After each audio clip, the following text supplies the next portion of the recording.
यात्रा आपको बहुत ज़्यादा एक यातना देने से बचा सकती है। कैसे बचा सकती है? मान लो आपसे एक बहुत बड़ा बुरा कर्म होने से बच जाएगा यहाँ पर। एक होता है बलि देना, है ना? और एक कहता है कि नहीं, मैं नॉन-वेज खाता हूँ ना, वो किसी न किसी तरीके से वैलिड है क्योंकि उसको काटा गया है तो दुनिया बनाने वाले का नाम लिया है। इसके पीछे का एक लॉजिक और एकदम कॉमन सेंस समझते हैं। अगर आप इंसान के शरीर में हैं और आपके बच्चे हुए, ठीक है, आप भी इस दुनिया में पैदा हुए हैं, आपके बच्चे हुए हैं और उसको कोई डांटता है, मार नहीं रहा है, उसके भले के लिए डांट रहा है, टीचर कुछ भी हो, तो आपके अंदर तुरंत ऐसी जलन, ऐसे छाती पे ऐसे छुरी सी चलती, कटता है ऐसा कलेजा।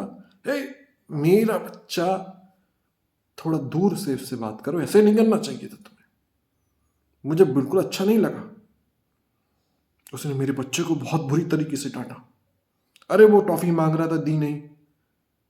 छोटी छोटी चीजों पे आपके छाती फटने को लगती है क्योंकि वो आपकी औलाद है, वो आपका बच्चा है। इसी दुनिया में उसका जन्म हुआ है, इसी दुनिया में आप भी इस शरीर में आए हो, जबकि आपको पूरा सच पता है, ऐसे ज्ञान, अरे सब मरेंगे, हम यहां से जाएंगे, सब पता है, उसके बाद भी आपकी छाती फट रही है। क्यों? तकलीफ हो रही है आपको, हो रही है ना? तो जब बलि प्रथा आती है कि बलि दी जाती है, सही है या गलत है आप बताओ, उसकी बलि दिन, अरे आप और कोई और, ये डिसाइड करने वाला कौन होता है ये सही है गलत है? आपका तो उससे कोई राइट नहीं है। थोड़ा और दो कदम पीछे मुड़ के आना, देखना कि ये बच्चा ये आया है दुनिया में, क्या एक्चुअल में ये मेरी औलाद है या मेरा इससे लेना देना नहीं? जिस तरीके से आपको जन्म दिया इस दुनिया बनाने वाले ने आपको, आपकी बेवकूफी, ये आप अभी तक सोए हुए हो कि ये शरीर में हूं, मेरे माता पिता ये है, मैं शरीर हूं। आपकी बेवकूफी है, दुनिया बनाने वाले की नहीं है, क्योंकि उसने जन्म देने के बाद आपको ऐसा समझाया नहीं कि ये ऐसा ऐसा नहीं है। अगर आपको ये नहीं समझ में आया कि दुनिया बनाने वाले ने मुझे जन्म दिया है और जैसे ही शरीर मरता है तो मैं यहां से चले जाता हूं। जैसे तैरने के लिए कभी कभार लोग गॉगल्स पहनते हैं ना, बहुत डीप जाना है अगर हमें, हम उसमें सांस नहीं ले सकते तो हम एक सिलेंडर लेते हैं ऑक्सीजन का, कि अगर समुद्र की गहराई में जाना है तो ऑक्सीजन का सिलेंडर हमें लेना पड़ेगा, क्योंकि हम तो इंसान हैं, हम तो जमीन पर रहने वाले जीव हैं, हम पानी में नहीं रह सकते। उसी तरीके से आप इस पृथ्वी में ऐसे ट्रेवल नहीं कर सकते अंदर, तो आपको कोई ना कोई जीव में आना पड़ेगा, क्योंकि पृथ्वी एक भौतिक है, उसको फिजिकल एक्सपीरियंस के तहत हम एक्सपीरियंस कर सकते हैं।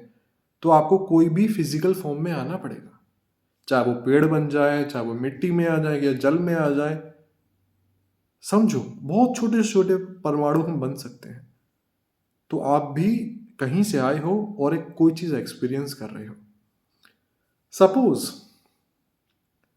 कल को कोई जानवर आता है या कल को कोई ऐसी योनि आती है, वो आपसे बहुत ताकतवर है, उसे बताया जाता है कि जो इंसानों के बच्चे होते हैं ना, वो 6 महीने के जो होते हैं, उनका दिल बहुत सॉफ्ट होता है। अगर उसको काटा और अपने बच्चे के लिए इस दुनिया बनाने वाले को पानी में बस फेंक देना, मतलब दिल निकालो इंसान के बच्चे का, पानी में फेंको, ऐसे करके आपकी संतान अच्छी होगी, आपकी संतान को जो कष्ट आया वो निकल जाएगा, दे दो उसकी बलि। बहुत आसान है, हमारा कुछ नहीं कटना है, किसी और की औलाद उठानी उसको कटना है।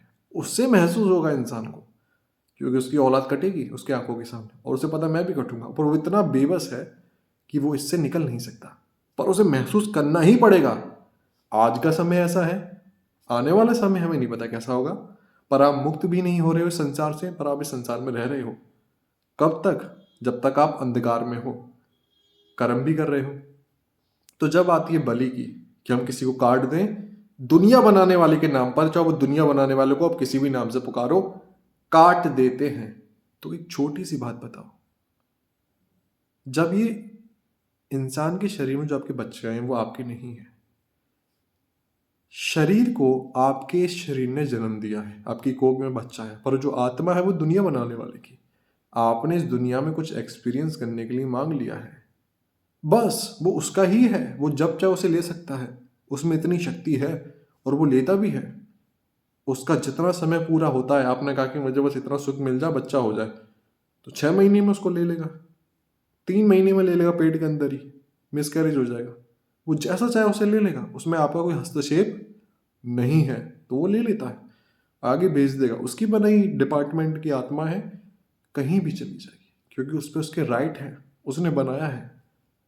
अगर हम कहते हैं कि बलि दे देते हैं किसी की, है ना, तो सपोज अगर आपसे कोई सपने में जानवर, बकरे की, मुर्गे की बलि मांगता है, या जागते हुए मुर्गे की बलि मांगता है, अगर मुर्गा उसका है नहीं, उसने नहीं बनाया है, हम कह रहे हैं भगवान को चढ़ा रहे हैं, अगर भगवान को ही चढ़ा रहे हैं तो भगवान का तो है पहले से वो मुर्गा, उसने ही तो बनाया है। वो बकरा भी उसी ने बनाया है, और भी हाथी, घोड़े, सूगर सब उसने ही बनाए हैं।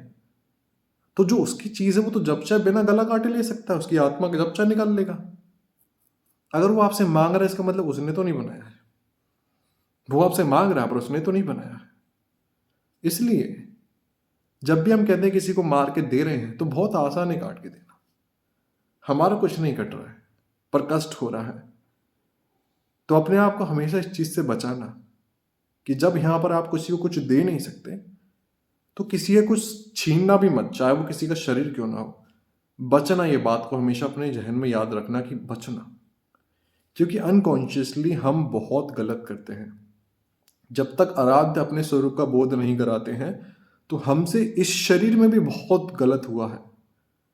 पर इसका मतलब ये नहीं तो जब आराध्य बोध करा दे उसके बाद भी हम गलत करते जाएं। एक समय जब इस शरीर से बहुत गलत हुआ है, अब एक समय जब आराध्य इस शरीर से बहुत कुछ अच्छा करा रहे हैं। फर्क इतना था कि इसमें हमारा कोई पॉइंट नहीं रहा, पहले अब ना बाद में। अब आराध्य बहुत कुछ करा सकते हैं। तो ये बात गांठ बांध लेना, अगर आपके जहन में, आपके दिल में कहीं भी उतर जाए थोड़ी सी, कि यहाँ आपको किसी को कोई कष्ट नहीं देना है। अरे हमें यहाँ से जाना है, अगर खाना ही खाना है, अगर बिना किसी को कष्ट दे खा सकते हैं तो खा लो। कम से कम ये कह रहे हैं कि अगर हम खुद कह रहे हैं कि हर एक पेड़ में सांस है, हर एक पेड़ में जीव है, पर कम से कम इंसान के शरीर में आपको उनका कष्ट तो महसूस नहीं हो रहा है। वो भाग तो नहीं रहे हैं, वो रो तो नहीं रहे हैं, पर आपको दिख तो रहा है। तो फल अपने आप टूट के नीचे गिर रहा है, फल खा लिया आपने। थोड़ा देखो, कम से कम किसी को यातना महसूस कराए, अपना जीवन निकल जाए, तो आप बहुत बड़ी यातनाओं से बच जाएंगे। वरना आपको महसूस करना पड़ेगा। इसलिए जो भी कुछ हो गया हो, आराध्य की कृपा मानो आपके कानों में शब्द पड़ रहे हैं, आज से ही मुक्त हो जाओ। ये गारंटी दे रहे हैं हम खुद, कि हमने खुद अपने जीवन में देखा कि अगर मान लो आपने बहुत आंखों पे पट्टी बांध के बहुत गलत किया हो, सृष्टि बनाने वाला इतना ज्यादा कृपालु है, दयालु है, वो नहीं देखता। वो कहता है चलो माया हमारी थी, हमारी बनाई प्रतिनिधि भूल गया होगा। वो तुरंत आपको अपना बना लेता है, पर उसके बाद आप गलत ना करें। आपको महसूस हो किसी और का दर्द, किसी और की पीड़ा, यहाँ पर थोड़ा महसूस हो आपके अंदर, तो आपको लगेगा कि हाँ, हम बहुत अच्छी तरफ है।